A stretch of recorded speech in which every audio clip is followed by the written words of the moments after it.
सवाल यही है कि क्या पहलवान आंदोलन वापस ले रहे हैं? क्या मोदी सरकार और पहलवानों के बीच में जो बात हुई वो बन गई? साक्षी मलिक मीडिया के सामने आई और उन्होंने साफ कह दिया कि आंदोलन वापस नहीं हो रहा है। आखिर हुआ क्या? दरअसल आंदोलनकारियों के साथ सबसे ज्यादा बातचीत खाप पंचायतों की हो रही है। पहलवान जो हैं वो खाप पंचायतों से लगातार बातचीत में हैं और ये भी बात सामने आ रही है कि खाप पंचायतों का दबाव पहलवानों पर है। पहलवान भी एक हफ्ते का वक्त चाहते हैं फैसला करने के लिए।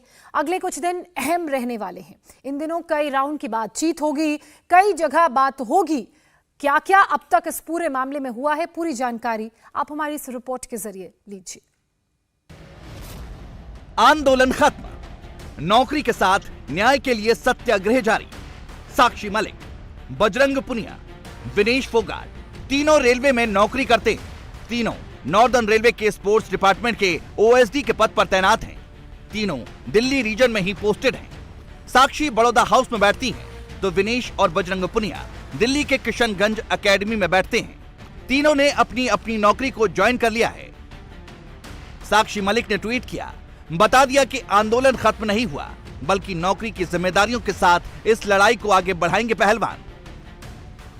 साक्षी मलिक बड़ौदा हाउस में अपनी ड्यूटी दे रही हैं। कार ड्राइव करके वो खुद बड़ौदा हाउस पहुंची, जहां वो नॉर्दर्न रेलवे के स्पोर्ट्स डिपार्टमेंट के ओएसडी के पद पर तैनात है। आंदोलन जारी रहेगा जब तक। मिले थे आप? होम स्टे से मिले थे आप? नहीं भैया, होम स्टे से मिले थे क्या आप?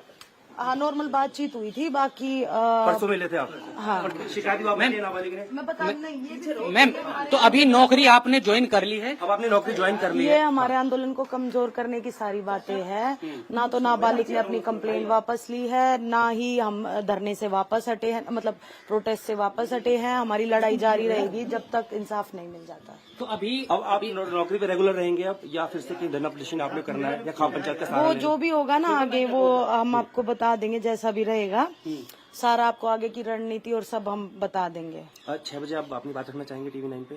मैं आपको फोन पे बता दूंगी। मैम ये तो बताए, जो लोग अफवाह फैला रहे कई तरह की पिछले कई दिनों से अलग अलग चीजें, उनके लिए क्या कहेंगे? बहुत खराब बात है। हमारे प्रोटेस्ट को आंदोलन को जो है कमजोर कर रहे हैं, आम पब्लिक को गुमराह कर रहे हैं, लेकिन ऐसा कुछ नहीं है। हमारी लड़ाई जारी रहेगी जब तक इंसाफ नहीं मिलेगा। बजरंग पुनिया ने भी अपनी नौकरी ज्वाइन कर ली है, लेकिन बृजभूषण के खिलाफ लड़ाई को लड़ने की बात लगातार दोहरा रहे हैं। लेकिन इस बीच एक बड़ी बात भी निकलकर सामने आ रही है। बताया जा रहा है कि नाबालिग लड़की ने अपना बयान वापस ले लिया है। उसने पटियाला हाउस कोर्ट में जाकर बयान वापस लिया। बयान वापस लेने के बाद बृजभूषण शरण सिंह के ऊपर से पॉक्सो की धारा हट जाएंगी। पॉक्सो हटने से गिरफ्तारी से भी बच जाएंगे बृजभूषण शरण सिंह। लेकिन पहलवान लगातार दावा कर रहे हैं कि ना ही प्रदर्शन खत्म हुआ है और ना ही नाबालिग लड़की ने बयान वापस लिया है। की मांग क्या है साक्षी जी? जो सोर्सेस हैं या फिर जो जिस तरीके से पुलिस की तरफ से ऐसी बातें आ रही है कि अरेस्टिंग का ग्राउंड नहीं है बृजभूषण के खिलाफ, अभी सबूत नहीं मिल रहे हैं, इस पर आप क्या बोलना चाहेंगे? देखो, सबसे पहले तो सबूत सुप्रीम कोर्ट ने जब एफआईआर के लिए बोला था तो सुप्रीम कोर्ट ने बताया था कि सीरियस एलिगेशंस हैं और एफआईआर होनी चाहिए, और फेयर इन्वेस्टिगेशन करोगे तो सबूत भी मिलेंगे। और जबकि 7 लड़कियों ने खुद अपनी रिटर्न कंप्लेंट दी है तो उसमें सबूत का कोई वैल्यू नहीं रह जाती।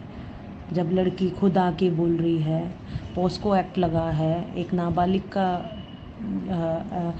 ने केस किया है, तो इसमें सबूत का कोई इतना महत्व नहीं है। अभी तक उनको अरेस्ट हो जाना चाहिए था, जो कि नहीं हुए हैं।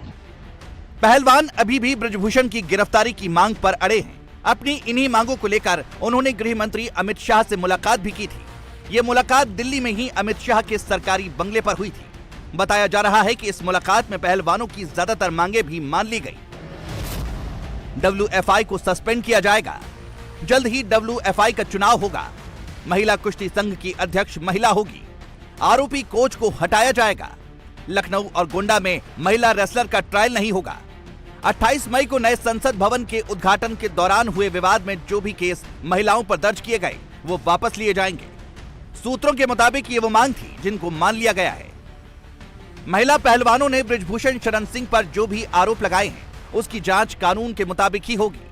फौरन गिरफ्तारी की मांग पर बात नहीं बनी। कानून के मुताबिक ही गिरफ्तारी भी होगी और जांच होगी।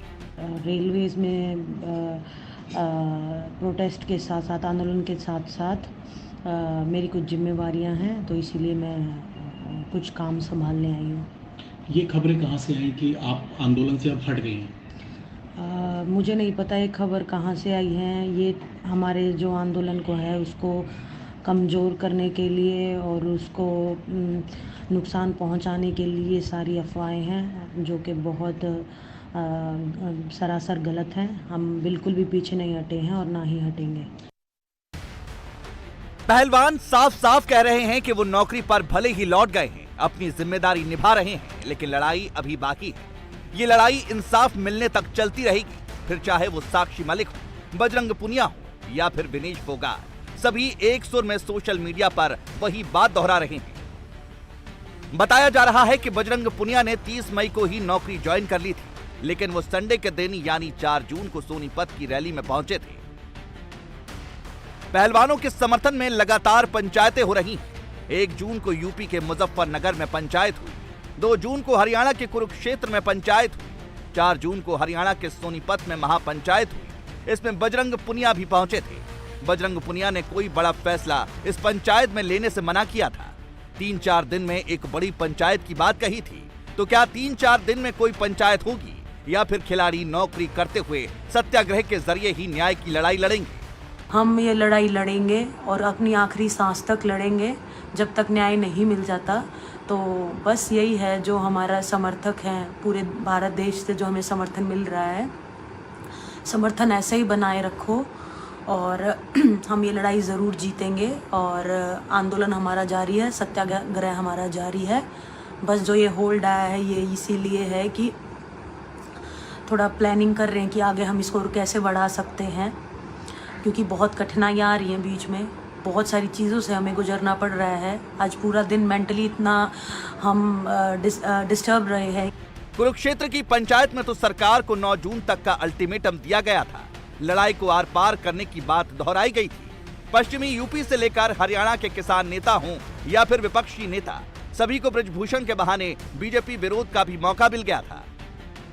लेकिन क्या खिलाड़ियों के नौकरी पर लौटने से वो मौका खत्म हो गया है, या फिर जैसा सोनीपत की रैली में दावा किया गया था, 3-4 दिन में फिर से महापंचायत की बात दोहराई गई थी? फिर से उस रणनीति पर पहलवान और उनके समर्थक किसान और खाप पंचायतें लौटेंगी? फिलहाल दिल्ली और हरियाणा से दूर बृजभूषण शरण सिंह सारे मसले पर चुप्पी साधे हैं। 5 जून को अयोध्या में होने वाली बृजभूषण की जन चेतना रैली रद्द हो गई है। इस रैली के जरिए बृजभूषण सिंह अपना दम दिखाना चाहते थे। फिलहाल बृजभूषण सिंह की पूरी नजर 11 जून पर टिकी है।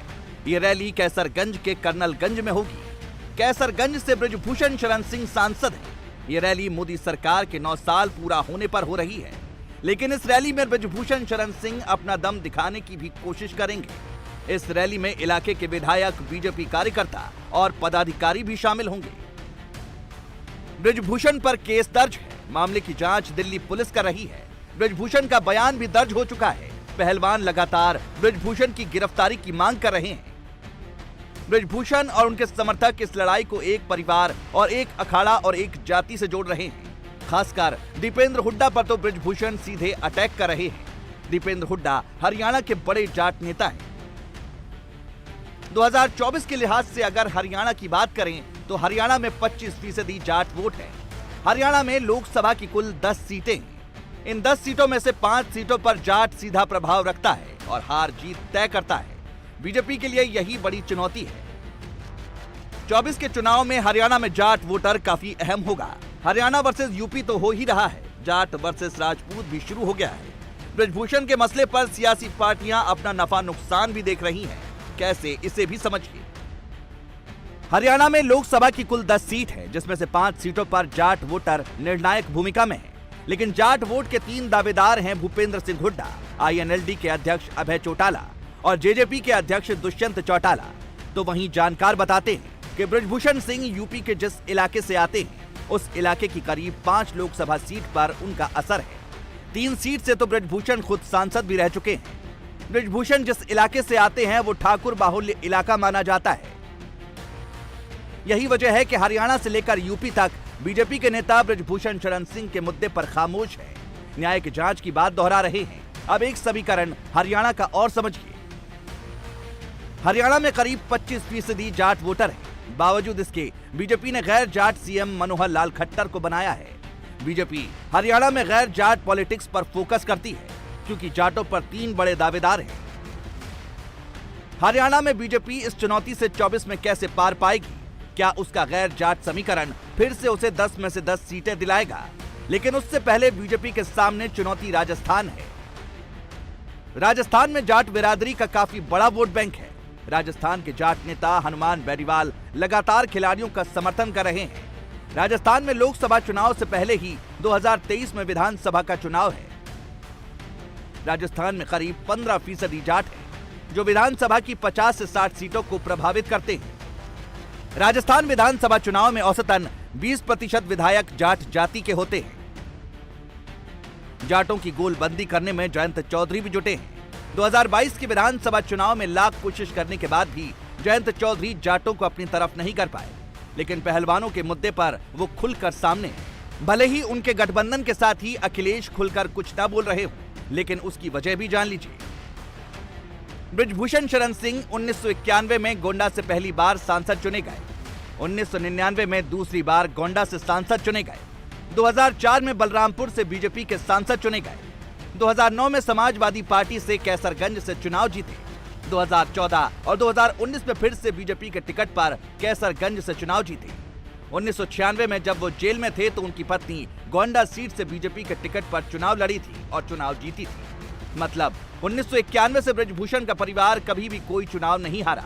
सरकार भले ही उत्तर प्रदेश में किसी भी पार्टी की रही हो, बृजभूषण को चुनाव जीतने में कभी भी कोई दिक्कत नहीं हुई। सबसे बड़ी बात यह है कि इलाके की 3 सीटों से बृजभूषण चुनाव लड़ चुके हैं और जीत भी चुके हैं। कानूनी शिकंजे में फंसे बृजभूषण का क्या होगा? अभी कुछ भी कहना जल्दबाजी होगी, लेकिन सियासत के इस बाहुबली ने पहलवानों के मुद्दे पर बीजेपी को बैकफुट पर जरूर कर दिया है। इंडिया टीवी हर वक्त हर जगह डाउनलोड करने के लिए सर्च करें India TV news Google play store या ऐप स्टोर पर।